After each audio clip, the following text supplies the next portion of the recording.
Ladies and gentlemen, welcome back to the analysis of YOLENO TV. I hope you're well from wherever you're watching this channel. Dr. EKURU AUKOT has realized that it is quite impossible for dollar to decrease in terms of the exchange rate money that is required to convert dollar to Kenya's shillings. So this exchange rate is suspicious. I know there are so many people who have been concerned about the decline and how the Kenya shilling is gradually strengthening against the dollar. That is something that everybody wished that it would happen. But the rate at which this dollar is decreasing in terms of value is what has caught the attention of Dr. EKURU AUKOT. Dr. EKURU AUKOT decided to break his silence as a result of the decline in dollar exchange rate against Kenya shillings. And according to EKURU AUKOT, he suspects that William Samoei Ruto could have played a dirty game to protect the Eurobond. So EKURU AUKOT went to his X handle and shared the following. The dramatic fall of the shillings against the dollar is very suspect.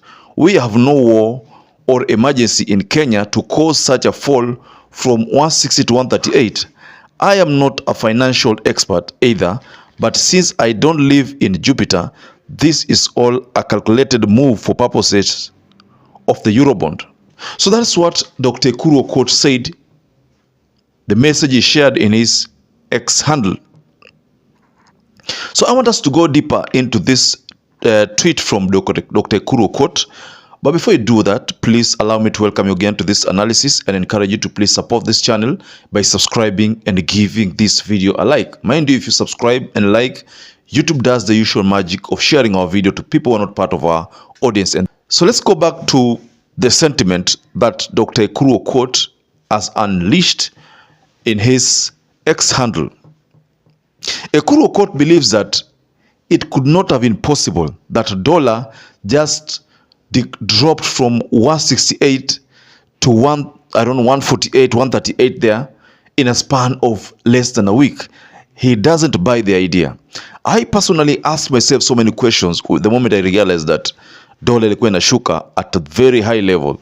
Mind you, the way dollar ilipanda pia was a bit suspicious because when Uhuru left, it was at around 122, 123 there.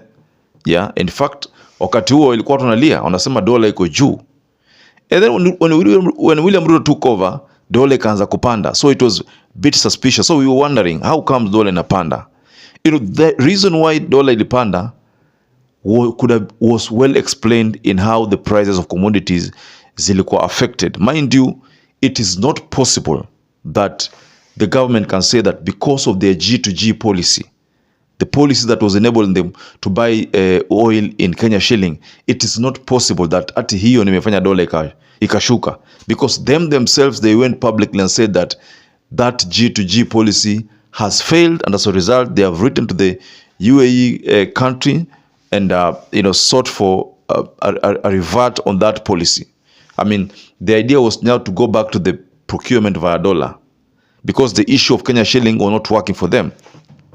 So I cannot also reject or deny the fact that EKURU AUKOT seems to believe that this could have been a calculated move.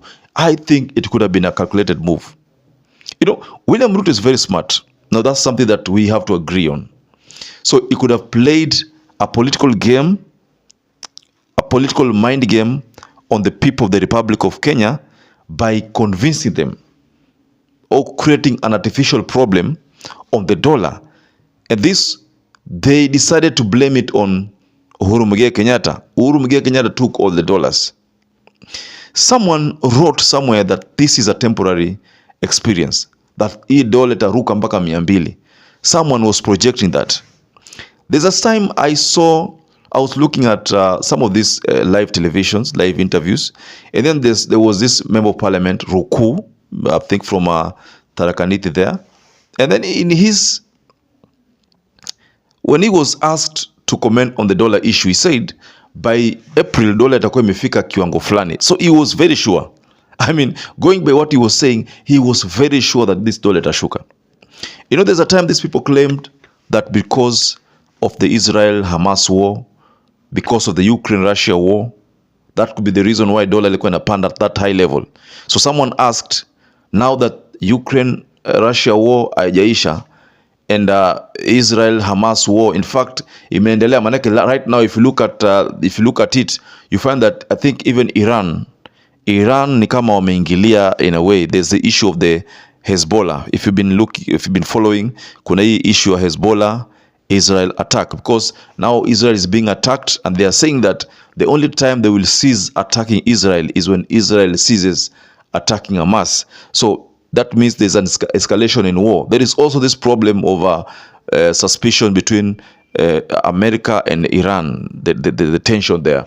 We expected that would also make dollar ipande zaidi. There's also this issue over Russia and America, the problem between the two countries. So we also expected dollar ipande juu. But look at it now. Dollar inazidi kushuka. So inashuka na kushuka na kushuka. I think one of the reasons why I suspect personally, that's my own suspicion, that maybe hii dollar ilikuwa inapandishwa ili bidhaa zipande.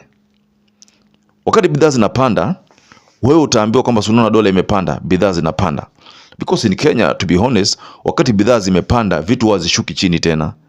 Sasa kama sahi mafuta imepanda to that margin of almost 200, you know, at a price of almost 200. Dola inashuka, lakini mafuta ishuki. You know that price is not going down, but dola inashuka. So this is why I find the whole thing suspicious, because I expected that right now maybe mafuta ingekuwa at, diesel would have been at 170, 160 there, because now dollar is becoming weak in terms of the exchange rate between dollar and Kenya shilling. So the expectation is that hata bei ya mafuta ingeshuka, bei ya bidhaa zinafaa zishuke, because zilipanda kwa sababu ya dola. Sasa dola inashuka, pia zishuke. I mean, that is my own observation, ladies and gentlemen. What do you make of that? Just go below the comment section and tell us what you think about that, what Dr. EKURU quote has said. So perhaps if you watch this video and you have not subscribed, please just take 1 second and subscribe to this channel. Give this video a like and don't forget to hit the notification bell. So until you catch up again, stay safe and stay blessed.